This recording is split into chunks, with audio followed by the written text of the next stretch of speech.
If you live in the city, chances are you're quite familiar with the sound of traffic already. This is Hong Kong, an Asian city of about 7.4 million people. Here, tall buildings stand close to each other, making sidewalks too small for crowds. But even with its high density, Hong Kong's surfaces still crawl with street and road movements.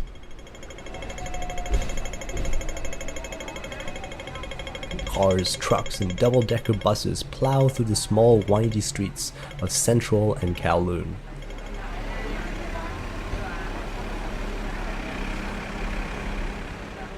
It's true. I've lived in this amazing city all of my life. I love the hustle and bustle. We even have a word for it in Cantonese, 居水馬龍.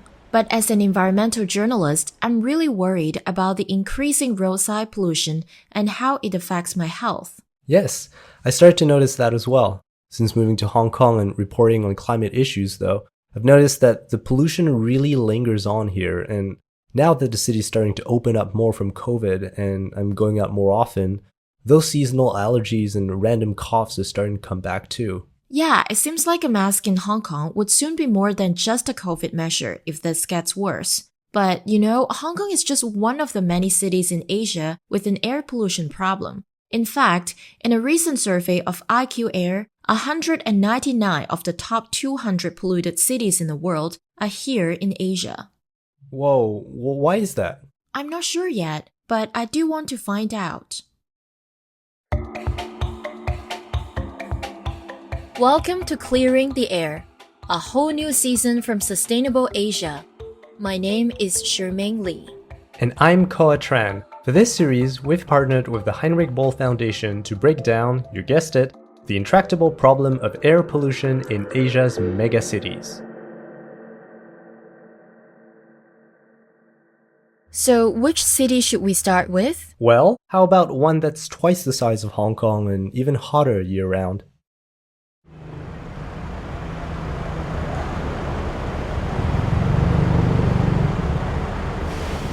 We're now in Thailand's capital. Bangkok's metro area is home to almost 15 million people, and as you can hear, it's also quite busy around this BTS SkyTrain station. People need to get places, and there's no shortage for ways to commute. SkyTrain, motorbikes, cars, buses, even boats, because yes, many canals and rivers crisscross the city, offering a great way to get around fast. But despite some public transportation options, Thailand is the 7th most polluted country in the world. In 2016, 87% of the country's 68 million people lived in risk areas. That is, areas where the pollution level exceeds the recommended World Health Organization guideline. Half of the country's population are living in urban areas that grapple with a high concentration of vehicles. Life expectancy for the average Thai person is reduced by 2 years because of this. And the citizens in Bangkok, well, they are of course aware and concerned. I had breathing difficulty. COVID-19 makes things worse. I wear a mask for PM 2.5 and COVID-19 protection. It is dangerous for my health, but I have to work on the street. In the future, there should be more public space and trees. Where I work at the garden, we give free houseplants to people to increase visitor awareness of clean air. But what is the government doing about it? Let's start by talking to one of Thailand's leading air quality experts about some of the government policy failings that keep solutions to Bangkok's air pollution problem at bay. And later, we can discuss the sources of the dirty air that need to be targeted and changed. My name is Weenarin, Lulitanonda. I'm the co-founder of the Thailand Clean Air Network. The Thailand Clean Air Network is a citizen-driven group of professionals in different fields, from policymaking and academia to civil society. And, in Weenarin's own words, we look at which space people are not tackling, and we see that the long-term policy solution piece is the part that people are not doing much about. Weenarin is frustrated with the government's short-term strategies that don't really deal with the air pollution problem. So here in Bangkok, I don't know if you've been here in the last 3 years, but when people complain a lot, they just start spraying water around. Like oh, yeah, they go a bit crazy on that. And they're like, okay, we're dealing with it. And you're like, no, you're not. You're making visibility really dangerous when you're driving too. Because if you go to the toll booths, there'll be spraying water. If you go to the BTS station, there'll be just spraying water. And it's like, okay, people, you're not doing anything. But it's an optics, right? So there's a lot of sort of creating a mirage of dealing with the problem when they're not. Bangkok really does deploy trucks and even drones to spray water mixed with a small amount of non-toxic chemical in an attempt to control air pollution. The hope is to reduce the amount of particulate matter down with this mist.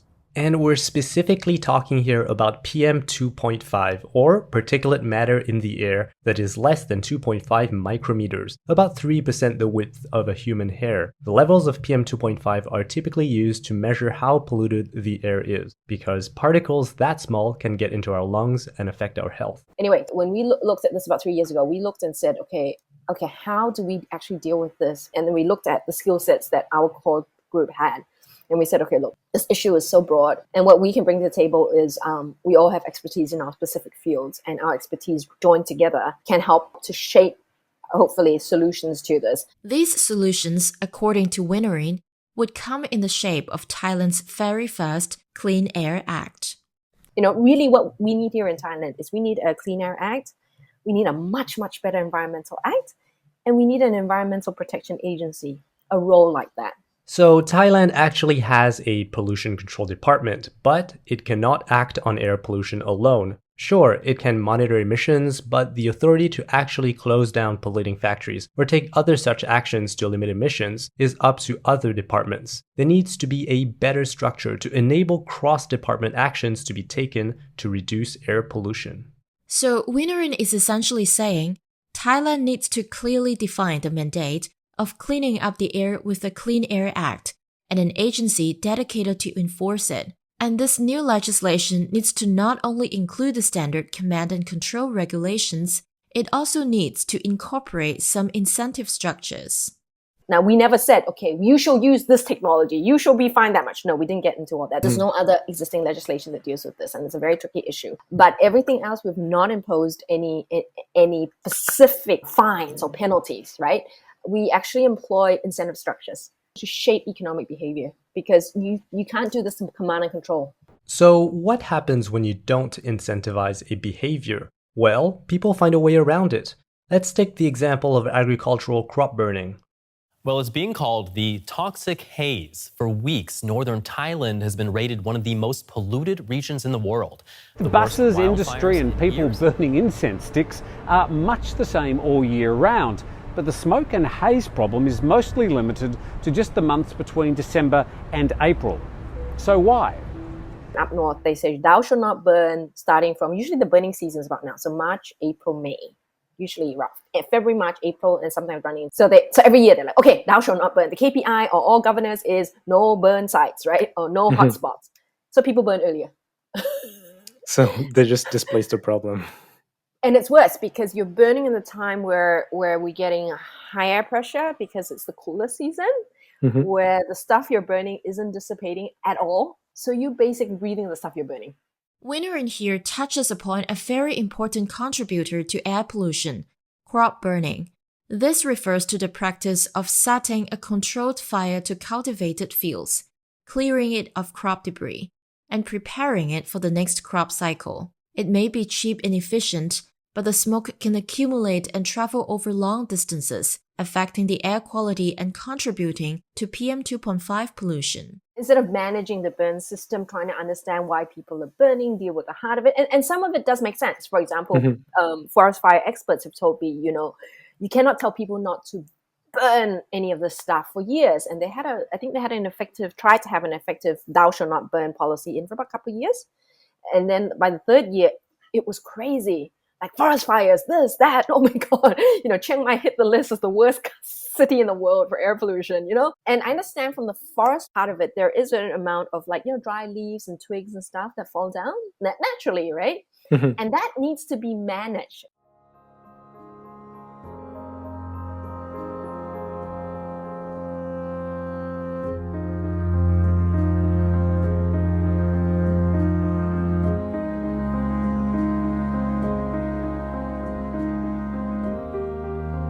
So Bangkok and Thailand as a whole too would be better served with specific laws that define clean air goals and actions. More interagency cooperation is desperately needed, or better yet, a dedicated government agency to have oversight of the new laws. Finally, including incentive structures alongside command and control policies can also be an effective tool for new regulation. Well, you can't manage what you can't measure. If the government is going to improve its policies, it needs to know specifically the sources of Bangkok's dirty air based on scientific measurements and data. I'm Surat Bualert. I'm a lecturer at Kasetsart University. Right now, I'm a dean of the faculty of environmental faculty. Dr. Boellert has a background in meteorology, the study of weather. This is how he got into studying air pollution. I got the project that is my reputation for this area. We call the project is CAPE. We fund by Thai government, National Research Center. Dr. Bualert's project CAPE, or CAPE, roughly stands for Characteristics of Atmospheric Profile and its Effects on Variation of Air Pollutants in Thailand. The research was published in 2009, and back then in Thailand, it was common for researchers to measure air quality only at the breathing zone, that is, where there is human activity and where people breathe. Dr. Bualert, however, decided to go beyond that. In the first time, we used high-rise building to sample the air. For example, in Thailand, we got Bangkok building, that's high-rise building, the highest building in Bangkok. It's around 300 meters from the ground. And we used the roof of the building to collect the air, collect the sampling. And we also do like that in Hat Yai, south of Thailand, and the north of Thailand, Chermaine as well. Oh, okay. We do it, three of them, Bangkok, Hat Yai, and Chermaine at that time, 20 years ago. At this point in the call, Dr. Boellert begins to dive deeper into his PowerPoint about his measurements and data sampling. Not gonna lie, it's very detailed, but what's important to note is that he set up rooftop devices in 3 different cities, and he measures things like carbon monoxide and particulate matter in the air. PM10 was the standard back then. He also records weather data like temperature and wind profiles. In the last few years, though, Dr. Bualert and his team also built the KU Tower on his uni campus in Bangkok. The tower was equipped with more modern tools and allowed him to make better measurements, including measurements of PM 2.5 levels. We got 5 levels of the meteorological equipment at 10 meter, 30 meter, 50 meter, 25 meter, and also 110 meter.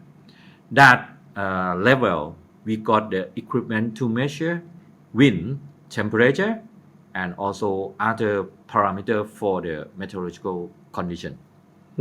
And we also have 3 levels of sampling at 30 meter, 75 meter, and 110 to collect the gas, say like the carbon monoxide, oxide of nitrogen, sulfur dioxide, and ozone from that 3 level. And also for the PM, particulate matter. So for the meteorological data and also for pollutant data, we can combine and look at the pattern of the air pollution in Bangkok. And what have you found so far? Or what do the results tell you? For the particulate matter PM 2.5 in Bangkok, now we can classify to 4 patterns of them. The first pattern, it should be something like the particulate after midnight, because after midnight, the temperature will be low and the relative humidity will be high. The peak will be at that time. Because it's colder at night, Yes. the particles are bigger? Because it's cold and the relative humidity will be high. So when relative will be high, the small particle absorb the moisture in the air. And become bigger. Yes, that's right. I see. Okay. That one is the first pattern that we found. And the second one is the pattern that occur from the temperature inversion. To picture the effects of a temperature inversion in Bangkok, think about a lid being closed on a container. The air in Bangkok is colder at night and stays still. Above the city, air still moves around thanks to winds. This air happens to be warmer, and when it is above Bangkok, it acts as a lid, preventing the colder air from leaving. The pollution is essentially trapped. This colder air that stays in place contains particles that absorb moisture and become bigger during the night. Essentially, what we have is warm air trapping air that gets even more polluted as the night chills. Dr. Boell refers to this as the stable pattern, but this begs the question, where does this warm air above this stable air come from? We call it as a transboundary pattern. The particulate matter is come from that area and move long range of them from the source to Bangkok. Okay, so now that we've got some of the air pollution patterns down, stable and transboundary, what do we do with that information? Well, Dr. Bualert recommends looking at air pollution from a seasonal perspective and developing solutions for different times of the year as weather conditions like rain patterns and wind directions change. It should be worse for the air pollution because the wind comes from northeast of Thailand. After that, the winds come from southwest of Thailand. The wind is bring our fresh air from southwest to Bangkok. To be clear here, the northeast of Thailand is further inland, where agricultural burning is happening. So from November to April, the pollution is worse because the wind comes from there. In other months, the wind comes from the southwest of Thailand, where fresh air from the sea is. What about the crop burning earlier? What could be done there? The light of the land is not belong to the local people. That's why they grow something like corn that when they finish they can burn. Because not the land is not themselves. But if we change the concept, if they can grow tree, fruit, that they can take care, so then they can take care of that land, not to burn. So give ownership of the land back to the people, in the hope that they would better take care of it than the government.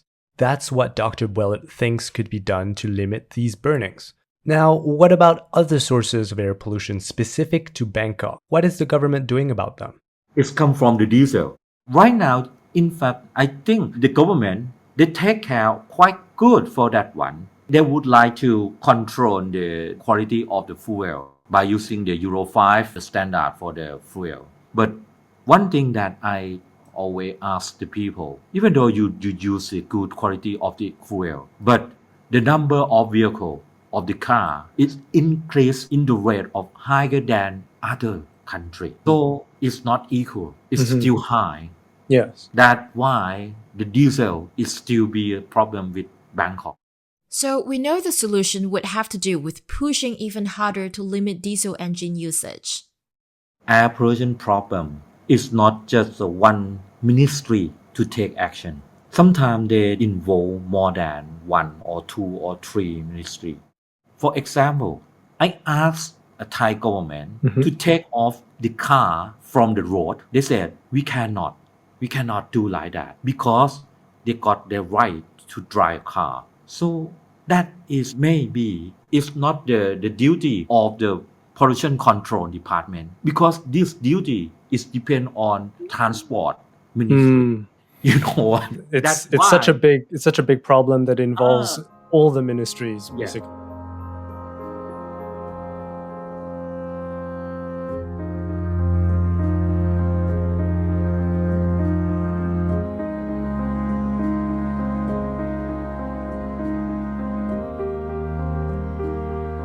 In the end, Dr. Bualert didn't give me such a straight answer, and I get it, it's hard.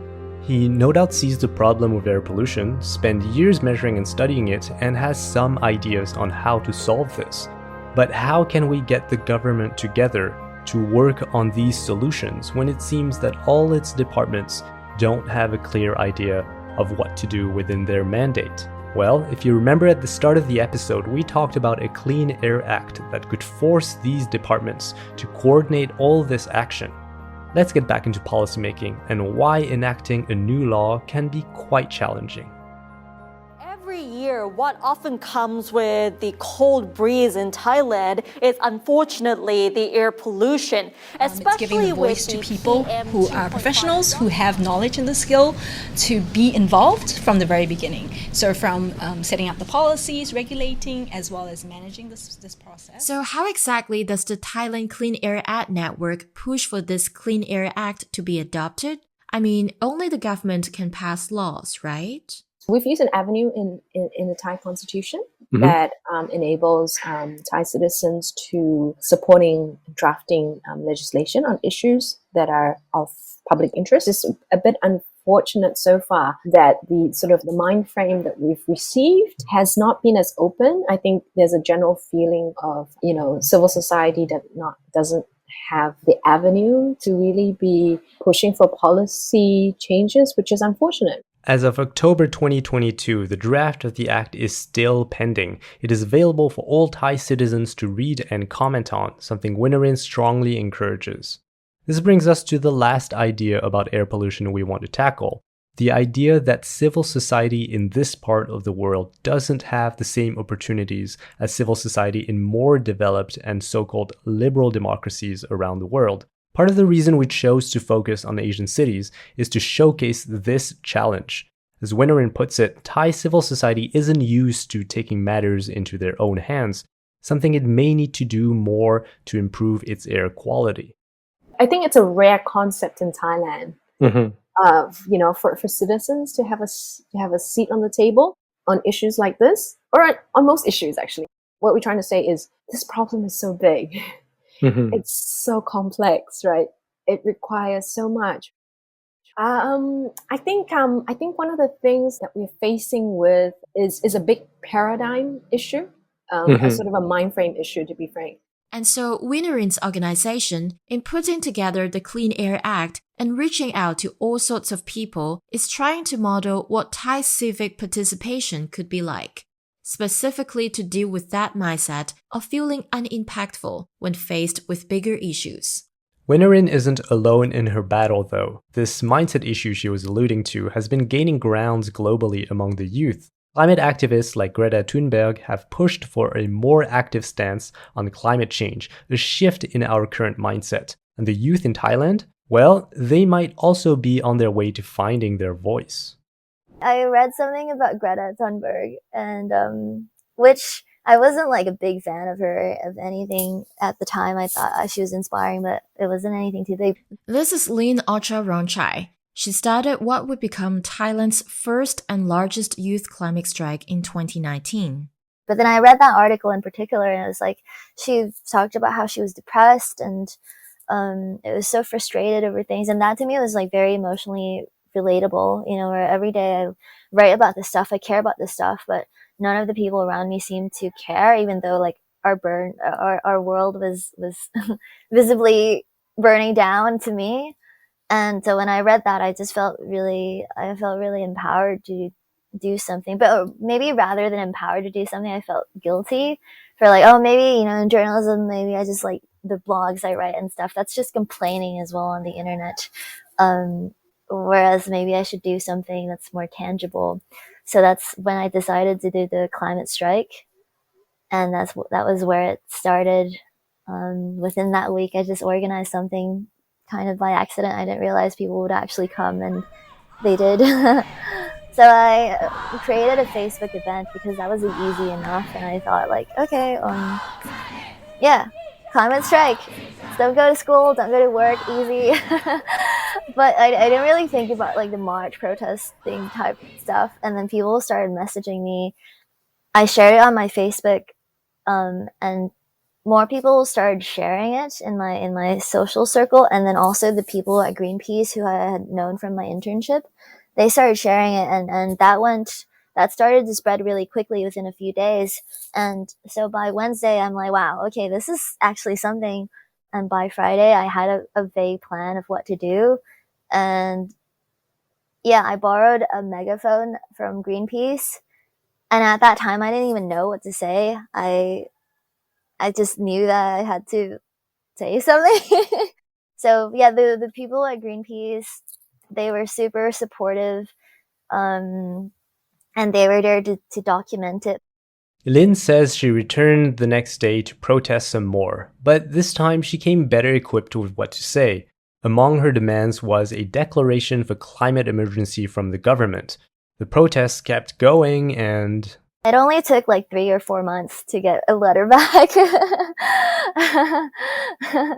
But they did reply, and I was quite unsatisfied with their response, because it was a lot of like, oh yeah, we're already working on this, we're considering this right now, or we've already done this, we've analyzed the feasibility of it, and it's not currently feasible for Thailand, so we'll think about it later. That kind of response, so not like a tangible next step that they're actually gonna do. These days, Lynn is focused on climate storytelling for various climate organizations. We caught up with her in her home in Thailand's countryside, away from the bustle of Bangkok. Her stance on how she can contribute to the fight for climate change has matured. I've learned about effective activism since I've kind of taken a step back from that street activism. I feel like I've not been active in the climate strike protests because I've needed this year or two to actually learn more about it. I think number one is know what you're saying. Is to really, really know for one the facts, which I feel like I did. I studied climate policy and I studied all the climate science for a very intense period, but I feel like that's just a very important thing, first of all, and also study the political landscape of things.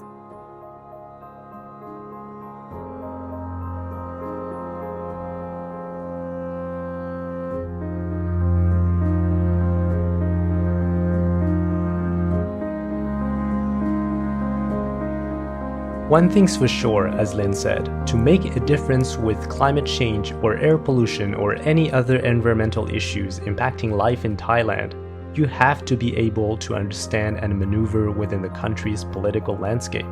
The government's response to Lynn's climate strike reinforces the growing skepticism of Thai youth.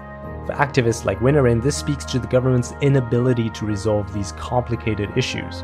Perhaps this is a hopeful sign that the seed has been planted in this growing generation to reshape society's mindset for the better. This is the first episode of a podcast series looking at air pollution in Asia's megacities, and it turns out a lot of the issues are similar. Bangkok's air pollution inversion, caused in part by agricultural burning in the country and strong seasonal winds, can also be seen in other megacities. And the civic activism leading to change to get the government moving to solve the intractable air pollution is a subject that we will start with in our next episode. That's right, we're moving south to Jakarta, Indonesia, where civil society strikes back and takes the government to court in an effort to avoid a generation of children growing up without ever seeing a blue sky. Jakarta is the 12th most polluted city in the world, and in the next episode, we find out why.